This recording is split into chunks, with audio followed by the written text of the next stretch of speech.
भाजपा प्रत्याशी घनश्याम तिवारी को बधाई देने वालों का तांता लगा हुआ है। बधाई और शुभकामनाएं देने आम और खास तिवारी के घर पहुंच रहे हैं।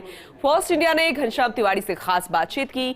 तिवारी ने कहा कि राजे, पूनिया सहित सभी की सहमति से मुझे प्रत्याशी बनाया गया है। मैं कल नामांकन दाखिल करूंगा क्योंकि फॉर्म तैयार करने में समय लगता है। हमारे साथ मौजूद हैं घनश्याम तिवारी साहब, उनसे हम बातचीत करते हैं। सबसे पहली बात यह कि पार्टी ने आपको मौका दिया, लेकिन एक सबसे बड़ी बात यह कि बीच में कई दौर आए, लेकिन ये जो तस्वीर है ये हमेशा यहाँ पर नजर आई। जी, ये तस्वीर इसलिए है कि ये राष्ट्रीय स्वयंसेवक संघ के द्वितीय सरसंघ चालक परम पूजनीय श्री माधवराव सदाशिवराव गोलवलकर श्री गुरु जी की है।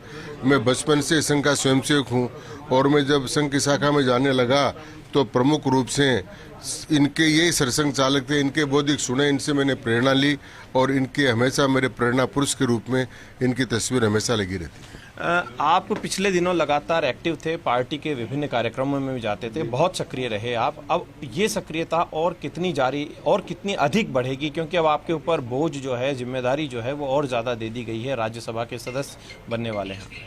मैंने अपना सारा समय पार्टी को समर्पित कर दिया है।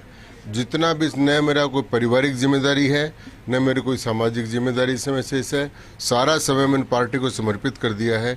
जो भी काम, जितना भी समय काम बताएंगे उतना समय काम केवल पार्टी काम करूंगा। आपको लेकर एक बड़ी उपलब्धि बताई जाती है कि ईबीसी आरक्षण को लेकर जो शुरुआत की थी वो आपने की थी, इस तरीके का कहा जाता था है। किस तरीके से आपने उस दौर में शुरुआत की, कहाँ से ये जो है विचार आपके मन में आया और आपने इसे आगे बढ़वाया? देखिए, समाज में विभिन्न वर्गों के द्वारा विभिन्न प्रकार के आंदोलन किए जा रहे थे जो जातिगत आधार पर आरक्षण की मांग कर रहे थे। तो उसके कारण से समाज में हमने देखा कि सामाजिक समरसता खत्म हो रही है। इसलिए हमने एक फार्मूला दिया कि किसी भी समाज का आरक्षण समाप्त नहीं किया जाए और जो वंचित वर्ग है उसको आरक्षण की व्यवस्था की जाए। और इसलिए हमने एक फार्मूला दिया कि अनुसूचित जाति का आरक्षण कायम रखा जाए, अनुसूचित जनजाति का आरक्षण भी कायम रखा जाए, ओबीसी का आरक्षण भी कायम रखा जाए और जो वंचित वर्ग है जिसमें ब्राह्मण, क्षत्रिय, वैश्य, कायस्थ और बहुत सी जातियाँ थी, कुछ मुस्लिम समाज के लोग भी आते हैं, उन सब को ईबीसी कोटे के अंतर्गत यानी कम आय वर्ग के आदमी मानकर उनको आरक्षण दिया जाए। ये आंदोलन हमने राजस्थान में सीकर से शुरू किया था। राजस्थान में हुआ बहुत बड़ा आंदोलन। विधानसभा में हिंदुस्तान के इतिहास में पहला बिल भी राजस्थान की विधानसभा में पारित हुआ था और इसके बाद माननीय नरेंद्र मोदी जी ने इस अपना एक संविधान संशोधन लेकर आए और ईबीसी को आरक्षण प्राप्त हो गया। आपको बेहतरीन पार्लियामेंट्रियन बोला जाता है, नई बात नहीं है, सभी बोलते हैं। तो वो जो अनुभव है वो राजस्थान को प्राप्त होंगे, क्योंकि राज्यसभा में भी आप नुमाइंदगी करेंगे राजस्थान की। जितनी मेरे में बुद्धि, सामर्थ्य और शक्ति है उसके हिसाब में राज्यसभा की सेवा करूँ। कुछ मुद्दे हैं जो लगातार आपके दिमाग में चलते रहे होंगे इस दौरान, क्योंकि आप अक्सर अध्ययन और मंथन करते रहते हैं। कौन से ऐसे बड़े मुद्दे हैं जिन्हें लेकर आपको लगता है कि आगामी दिनों में काम किया जाना है? देखिए, भारत में इस समय जो सबसे बड़ा मुद्दा है आत्मनिर्भर भारत बनाने का, वो सबसे बड़ा मुद्दा है जो कि मोदी जी लेकर चल रहे हैं।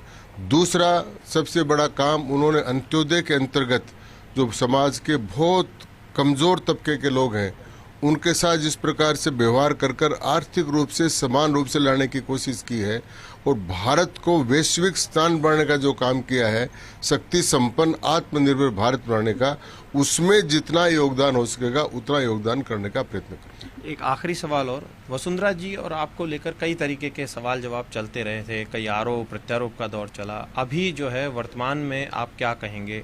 जो पिछली जो बातें थी उन्हें जोड़ते हुए लोग जानना भी चाहते हैं आखिरकार क्या? मुझे सबसे पहले बधाई ही माननीय वसुंधरा जी ने दी थी और हमारे बीच में कोई गिला शिकवा नहीं है। हम सब लोग एक विचारधारा के प्रति समर्पित हैं। उनकी माताजी भी विचारधारा के प्रति समर्पित थी और हम सब मिलकर काम करेंगे। सांगानेर के क्षेत्र के लोगों से लगातार वही जुड़ाव रहेगा जो बदस्तूर रहा था, यहीं पर लगातार दौरे करते रहे? सांगानेर मेरा घर है और घर के लोगों से जिस प्रकार का जुड़ाव रहता है उस प्रकार का जुड़ाव बना रहेगा। तो सांगानेर से लगातार जुड़ाव भी बना रहेगा। और ख़ास बातचीत की है भारतीय जनता पार्टी के वरिष्ठ नेता घनश्याम तिवारी ने, जो कि अब राज्यसभा में जाने वाले हैं, यानी कि चुनाव के बाद राज्यसभा के प्रत्याशी भारतीय जनता पार्टी के। कैमरा पर्सन पवन मूर्तिकार के साथ ऐश्वर्य प्रधान, फर्स्ट इंडिया न्यूज, जयपुर।